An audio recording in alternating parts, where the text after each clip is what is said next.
I bought this completely destroyed and non-running Chevy SS. And we have done a ton of work to this car here on the channel. We got it running. What? But the frame was bent so bad we had to find a new body. It's a new day. Then we painted it blue, and we swapped all the parts from the old body to the new body, and the car was just finished enough to do burnouts in my friend's backyard. But the car is only YouTube finished, and I want it to be totally done and drivable. So we still have a lot to do in order to finish this project. And now that you're up to speed, let's get to it. I'm dropping this off with the boys, and let's see what they do, because I have laid a perfect paint job for you. A perfect paint job to paint correct. Yes, perfect and correct. We did not paint this car inside of a paint booth because, well, I can't afford that.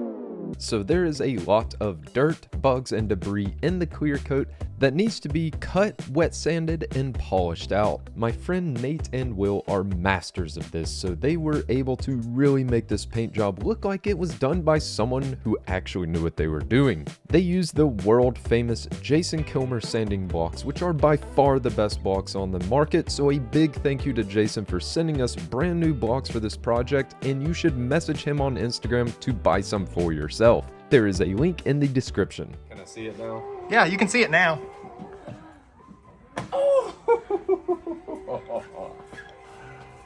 Dang! Oh goodness. So what do you think about it? I love it.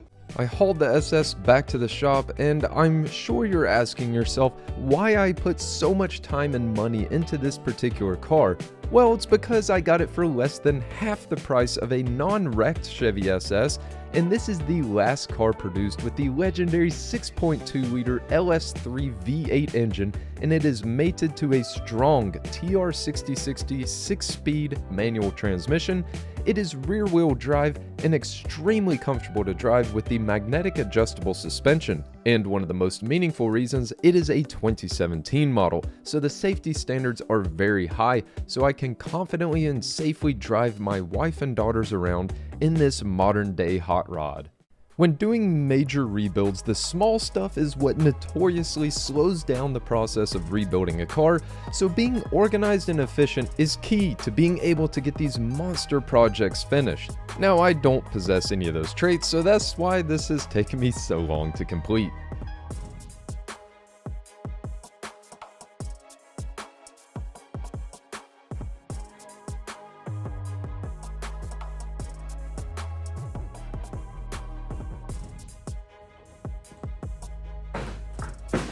We did a 1-week rebuild challenge on this car on my main channel, which you can see in the link in the description below, and I forgot to install the 2 little front park sensors, so the whole front bumper had to be removed in order to reinstall these.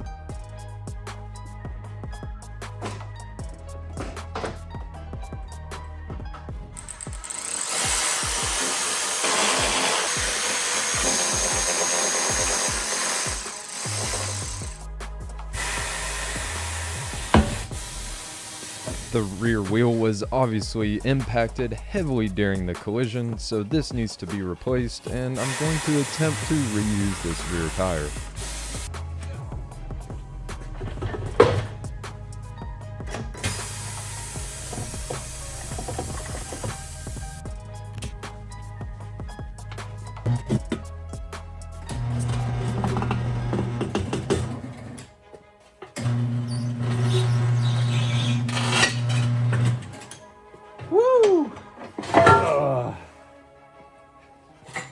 Someone already repaired this wheel before. There's no fixing that though. There's a huge dent in the wheel right there. Oh yeah, there it is. Hopefully our TPMS sensor here is good and we can put it on our new one. I wonder if they'll warranty this. It says warranty is void when the sticker is removed. Stickers on it. Nice. We don't have to worry about repairing that wheel because we have this wheel, which is a new one in the same size. I wanted to reuse this tire because they're really nice Nitto 555s. This old tire was in really bad shape. There's all kinds of bad things going on in it. Just random chunks missing. And this is before the trailer burnout. I believe that was from the wreck, that huge slice in it. So we want to be safe and get a new one. If you're wondering how cars know to throw a little light when the tire pressure is low, it is because of these tire pressure monitoring system sensors. So TPMS is the abbreviation. That's all there is to it. A little O-ring seals it. This one looks good. I don't see any damage on it. You can safely just swap it on over to the new wheel. That's it. Not much to it. These might have to be recalibrated once they get in the car. Torque this to spec and get it good and tight, just like no German ever says. All right.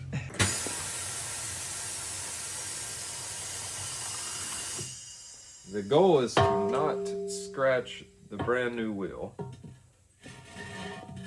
or tear the bead on the brand new tire.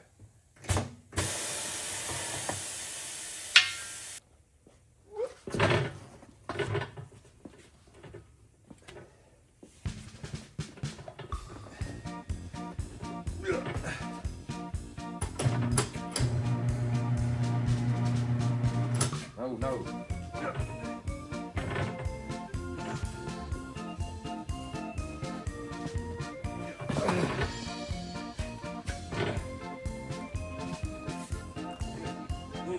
If you were wondering if things usually go to plan here on the channel, well, here's your answer.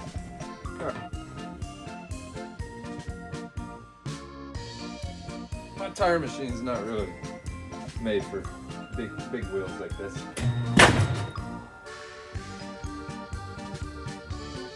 Everything's fine.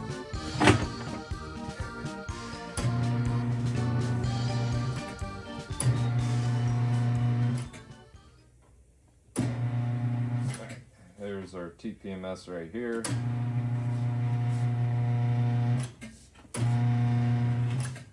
Oh no.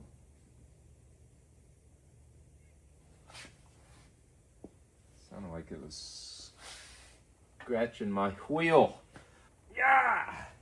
The trick is to get the lip of the tire down into the little drop.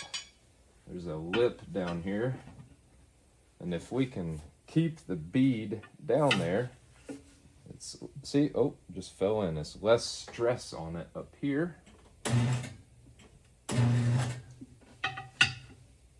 Come on.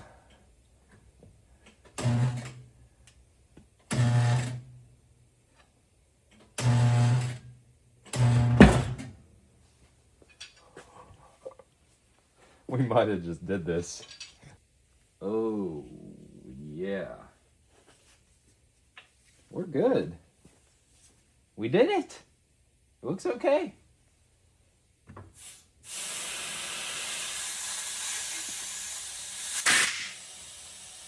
Oh, there it goes. Oh, that's gonna pop.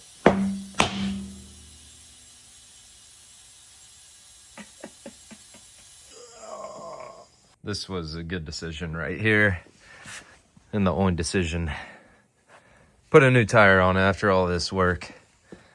Yes, and look, we got a 2025 date stamp. Even though we're in 26. We're gonna go and replace the right rear. It's pretty much to the little wear bars. Whenever it gets to those, they recommend replacing. And we're pretty much there. Have a fresh pair of rear tires. Before I put the rear wheels on, I need to remove the rear bumper and actually put all the sensors and trim on it. That way we can access all the nuts and bolts that are in the wheel well. So this is something that has to be done on a lot of these newer cars with various different sensors, like this lane assist or blind spot sensor. It was plastic welded to the bumper, and during the collision it broke off. So it needs to go back, and you don't want to use double-sided tape because then the spacing will be off. You You want it to go exactly where it was before, which we can do because we can see the outline. But I don't have a plastic welder like they did, and it doesn't look that great anyways. So we're going to use panel bond, and for it to properly stick, we need to give it something to bite into. So I'm going to sand down, and that way the panel bond will have something to bite into. And we're going to do that on those 4 marks where these little holes are, because I feel like the panel bond will seep into where these little holes are and help give it a better bite as well. We're going to clean both sides. And I'm just using like the 3M 2-part panel bond. I've had great results with that in the past. So Chevrolet or Holden, wherever you are in the world, whatever you call this car, there's actually a little square outline here that I hope you can see. So we actually do know where this goes. This is just a basic wax and grease remover. I'll wipe it down with that. Get all the dirty stuff off it.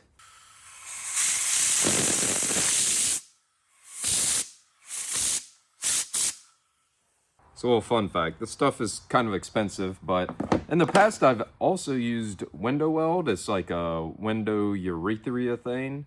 So you can use this to glue windows down, and it's also a great kind of universal glue for these oddball plastics. And yes, I did pronounce that correctly, like everything else on this channel. If you ever find yourself in a sticky situation like this, pun intended, you can glue park sensors on plastic pieces, trim pieces, and honestly, totally fine. Put a pretty healthy globs on here.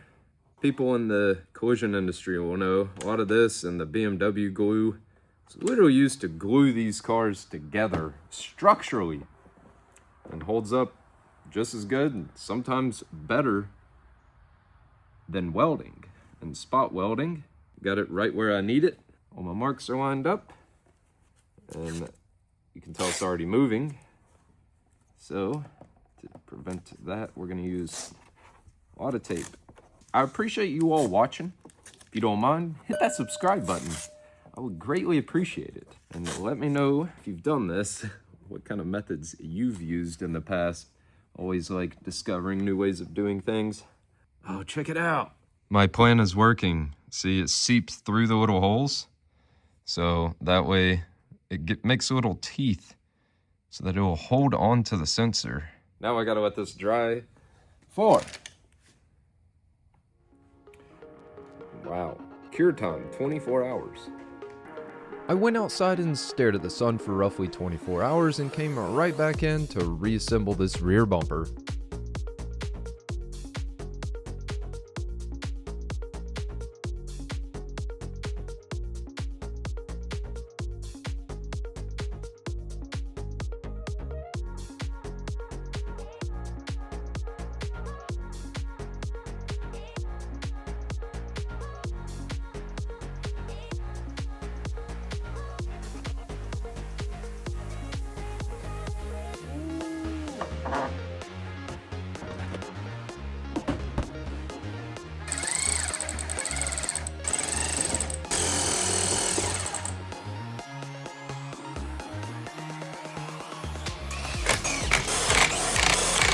I got my bud Steven here, and we're gonna try to replace the airbag and this seat cover.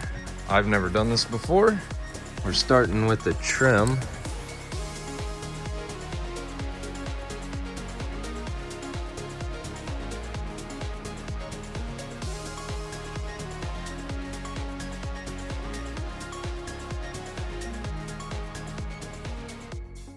All right, there is a piece I don't have, which is this tensioner. So when this airbag blows in the seat, it triggers the seat belt here and pulls it in to retract and hold you in the seat in a collision. All right, to remove the headrest, There's little cotter pins in here. You have to pull back, and it should come out now, right? It should. If they might need to pull them out a little bit more. You try to lift it while I'm Okay. pulling them out. Oh, there. There it There goes. goes the whole thing. Yep. Hey. And now, yeah. Oh, look. Yeah, there's little Yep. grooves there holding the headrest on. Apply how much pressure to break 40 the plastic? psi foot-pounds. That's about right. Yep. Right There it goes. Yeah, good. Just like the manual said. Manuel. Wee bit complicated, but there's no hog rings. I think I need something to pry that. There you go. Should.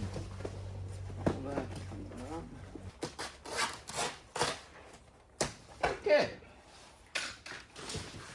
Thanks to Travis Bell, we have. This was the last airbag available in the country. Is that the same paper? So it plugs in right there. We got these two studs, so that has to be how it's bolted on. So we need to find two hidden. Yep, I can see them from here. So it should come right out, right? There it is. Nice. Might as well go right in with the next one, right? That's it. Yeah, let's go ahead. In theory, we should be able to plug this in without it exploding. I mean, there's no charge. All right. That's it. That's it. Yeah, that wasn't as bad as I thought.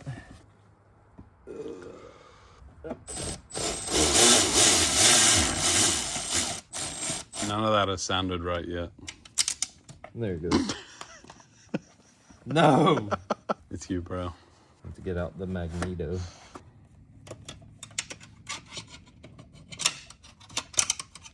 Good thing there's nothing else metal down there. There we go. I found it. Nice. See, Good work. I'm a good fisherman right here. I'm gonna leave the magnet there in case it happens again, but that's highly unlikely. I never drop the ball. You think they really drink Foster's beer down there? Do you guys, anyone, if anyone's in Australia?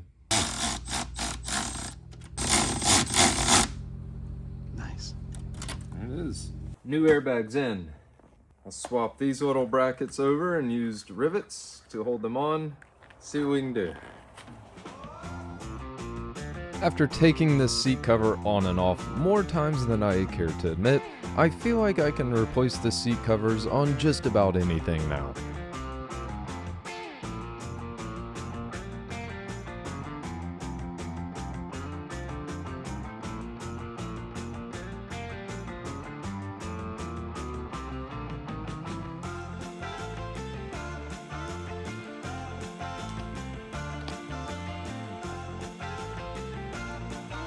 Not too bad. Yeah. Maybe get a little heat in this, a little steam on it. Tighten it up a little maybe? I don't know. Do you know interior work? Let me know. So I need to swap this out. This is the seatbelt pretensioner. Here's our new ones. And these cost just shy of $500 USD. Yeah, they were a little expensive just for a little tensioner, but we have to have it so the airbag light will go off. Let's get these babies on! All right, I believe this is the driver's side. I guess they share this with the Pontiac G8.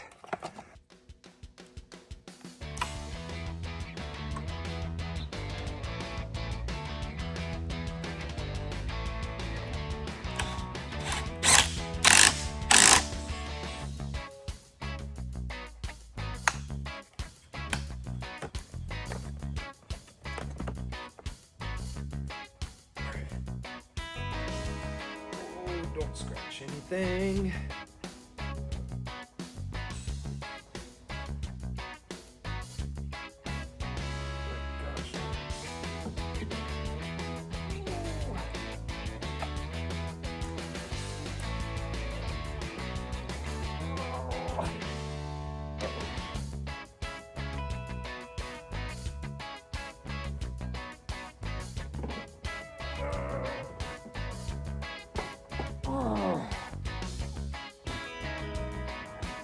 Whew. After getting checked for hernias, I then reinstalled all of our little trim pieces, and I'm very much debating on whether or not to change the belt moldings and side vents from chrome to black. So let me know in the comments below what you think I should do.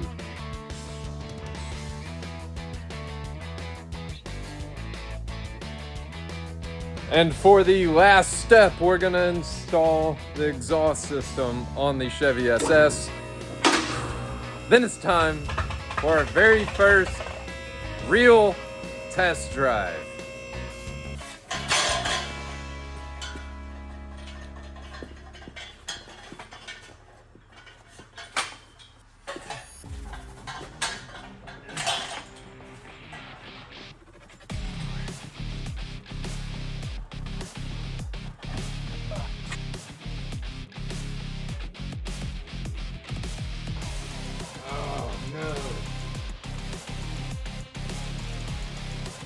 Oh.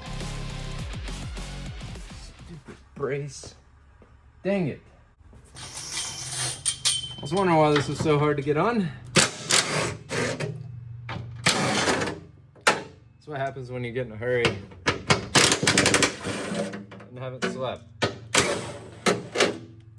So dumb. Hopefully we can get this out.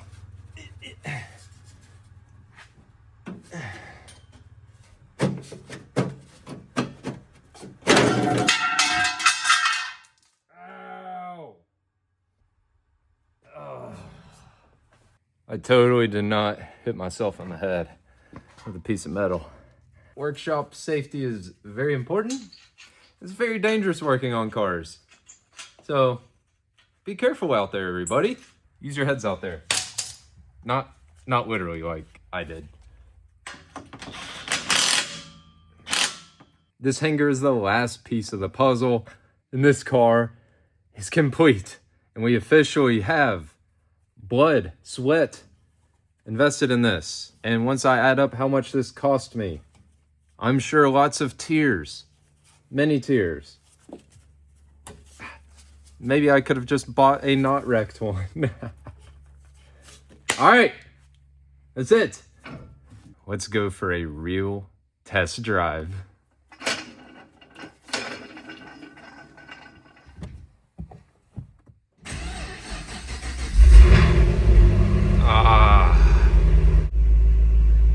We are live, baby, and check this out. No lights on. That's how you know a car is finished. When you got no lights on the dash. No check engine, no service, and guess what? I do not like how the exhaust is one piece. Obviously, that hurt. But it sounds so good.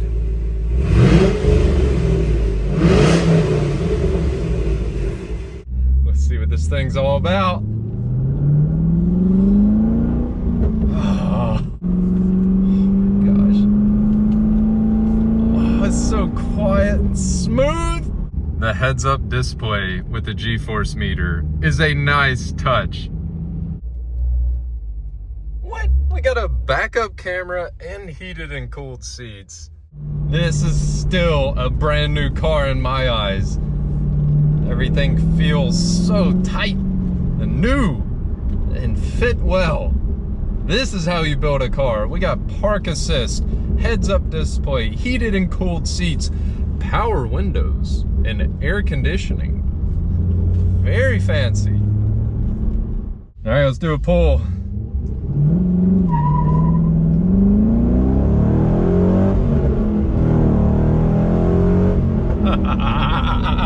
Yes! Woo!